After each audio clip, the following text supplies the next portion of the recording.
വത്തിക്കാനിലെത്തിയ Israel president Isaac Herzog Leo 14 പാപ്പയുമായി കൂടിക്കാഴ്ച നടത്തി.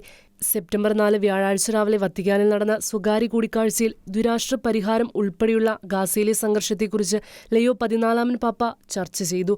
മധ്യപൂർവേഷ്യയിലെ രാഷ്ട്രീയവും സാമൂഹികവുമായ സാഹചര്യവും ഗാസയിലെ ദുരിതാവസ്ഥയും ഇസ്രായേലി പ്രസിഡന്റുമായി പാപ്പ ചർച്ച ചെയ്തതായി വത്തിക്കാൻ പ്രസ് ഓഫീസ് അറിയിച്ചു. ചർച്ചകൾ വേഗത്തിൽ പുനരാരംഭിക്കുന്നതിനുള്ള പ്രതീക്ഷ പാപ്പ പങ്കുവച്ചു.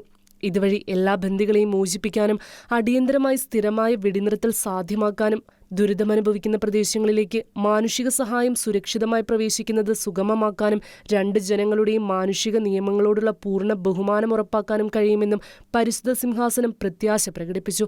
2021 മുതൽ ഇസ്രായേൽ പ്രസിഡന്റായി രാജ്യത്തെ നയിക്കുന്ന 64-കാരനായ ഹെർസോഗും ലയോ പാപ്പയും തമ്മിൽ അടച്ചിട്ട മുറിയിലായിരുന്നു കൂടിക്കാഴ്ച. Vatican state secretary cardinal Pietro Parolin, Vatican state ബന്ധങ്ങൾക്കായുള്ള secretary archbishop Paul Gallagher എന്നിവരുമായും ഇസ്രായേലി പ്രസിഡന്റ് കൂടിക്കാഴ്ച നടത്തി.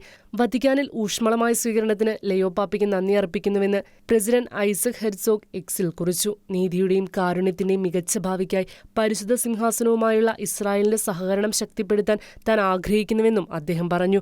മാർപ്പാപ്പയുമായുള്ള ഇസ്രായേൽ പ്രസിഡന്റിന്റെ കൂടിക്കാഴ്ചയെ ഏറെ പ്രതീക്ഷയോടെയാണ് ആഗോള നേതാക്കൾ നോക്കിക്കാണുന്നത്.